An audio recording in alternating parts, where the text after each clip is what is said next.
Then guys, I wanted to mention something more just quickly for all of you asking me about the situation of Manchester United and Carlos Baleba. What's the story on Manchester United and Baleba? What's happening between Manchester United and Baleba? Just quickly guys, from my understanding, Baleba 1 year ago, August 2025, was pushing like crazy to go to Man United. And Baleba had an agreement on personal terms with Man United. So he had his dream to become a Man United player. Then Man United couldn't proceed because Brighton didn't want to sell the player. He was a top target at that time with Amorim, and so nothing happened. Then Man United were considering Baleba as a top target when Amorim was at the club. Then, since January, when Amorim and Man United decided not to continue together, since that time the track has gone cold for Baleba. Now the name is out there again. Why? Because my understanding is that those close to the player have been in contact again with Man United to suggest the possibility to return for Baleba. So it's from Baleba's side that they are trying to understand if Man United can return for the boy or not. After the Ederson deal off and after all the other developments, from Baleba's side, they want to understand if there is a chance to reopen conversations and negotiations with Man United. We know United are looking for a third midfielder. We know United want to make something happen for another defensive midfielder. So this is the plan, this is the idea. But we need to understand now if there is going to be a possibility for Baleba or any other option, because Man United are checking on the market which possibilities can become concrete in this summer transfer window. But Baleba is a name who was already high on the recruitment team list 1 year ago. The player is super keen about Man United. Now it depends on the club whether they want to proceed or not. Fair enough. Well done to the powers that be at Manchester United. Are you surprised, Bridgie, that they've spent 50 million on him? Because they didn't want to. Obviously, your club Spurs got the Fernandes deal done at 80 odd. They didn't want to spend that, but they've gone to 50 for this lad, for Santos. Any surprise? Well, we haven't seen an awful lot of him yet at Chelsea. I saw him score against Tottenham, and I hastily left soon Anyone after. you didn't see score? Yeah, well, I just heard the crowd, and that's me done. Look, they need to get going. The Champions League is going to be half a season. It's a real slog. It's a campaign. They need more, but they need quality as well. And I think they did that with the forwards last season. Whether it's going to be Santos and Ederson, and that's it, we'll wait and see. I still believe they might need a little bit more in there. So we'll wait and see. But I'm very intrigued by this signing. If Chelsea are getting 48 million as well up front, that could be a big boost for Xabi Alonso as well. I will say I've been amused by the reaction from the two fan bases, because you're absolutely right to point out that we haven't really seen 5 or 6 games in a row for Andrew Santos. I point out that he's played 2,500 minutes, but it's been very here and there, sporadic. We've never really been able to see him really get going. What I have seen from him has been impressive, but never has he played 10 games in a row and shown us that he can do that consistently.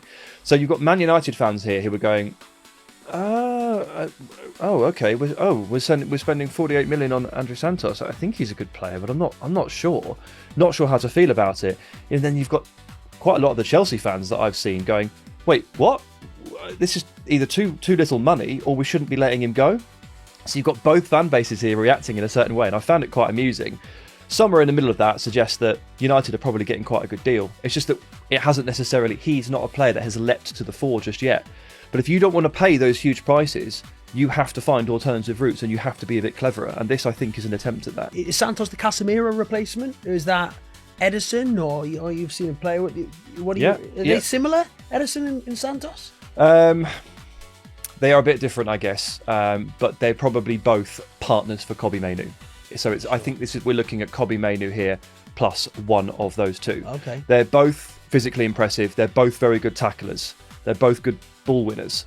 And then I would say that André Santos is a better passer, and Ederson is a bigger goal threat. You say they're eights then? They're more eights? Yeah, I think so. So we're looking at a midfield 2 here, and I think it's Mainoo plus 1. And I sort of wouldn't mind which one of those. You'd imagine that initially André Santos probably gets the nod because he has those Premier League minutes under his belt, whereas Ederson is fully adapting to a new league. And then it's a case of, well, then who springs to the fore, who creates the best partnership with Kobbie Mainoo? And yeah, I guess we'll see how that battle goes. I agree that there is still room for another signing here. because In they centre midfield. were so woefully short in this position even before Casemiro left and Manuel Ugarte got injured at the World Cup. Yeah. So now they're still on 3 senior players for central midfield, which is not enough players for a European campaign. No. Has buying these 2 players for roughly £85 million allowed enough room to go a bit bigger for another central midfielder? That is the question I want to see answered. We cannot underestimate European football. You cannot underestimate it with the new format, especially with the Champions League and Europa League. Wednesday, Saturday, Tuesday, Thursday, Sunday. It is a slog, and it's game management, team management, and well done Manchester United. They did brilliant last season, but it was clear that no Europe really did help them. And it intrigues me this season with all the clubs in Europe and the ones not in Europe, like the likes of Spurs, Newcastle, Chelsea, and the ones that are in it. So, yeah, I do believe United need more. And if it's going to be one of Santos or Edison alongside Mainu, playing in behind Bruno Fernandes, is that an impressive midfield lineup for you? One that can cause major damage? Or do you still think that they're one senior player short in there? I mean, I don't think it's a midfield that can hold a candle really to the top teams in this league.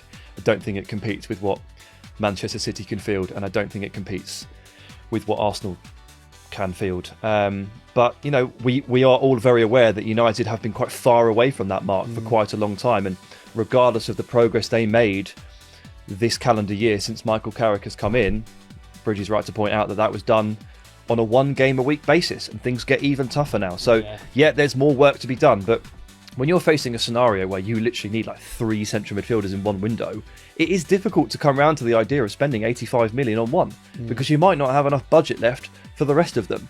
So if what we think about Man United's needs and budget is true here, I think they've done okay.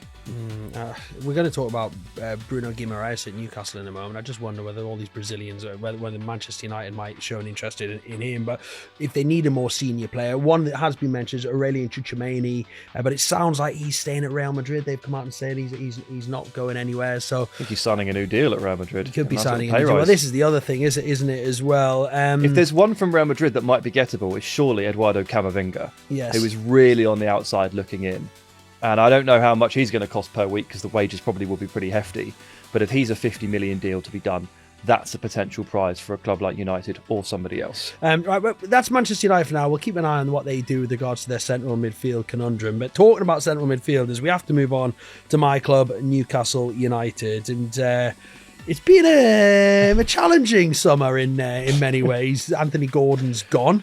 Sandro Tonali has gone. And now we said last week on the show that one player who you said was priceless and they had to hold on to was Bruno Guimaraes. And then our friend of the podcast, David Ornstein, comes out with one of his famous Ornstein bombshell tweets last night, and Bruno Guimaraes informing Newcastle that he wants to leave and join Arsenal, and that Arsenal were willing to, I was reading it, and that Arsenal are willing to spend, and I'm thinking, what number is this going to be? £60 million to go. I thought, do me a favour, and honestly I need to throw my phone off the wall.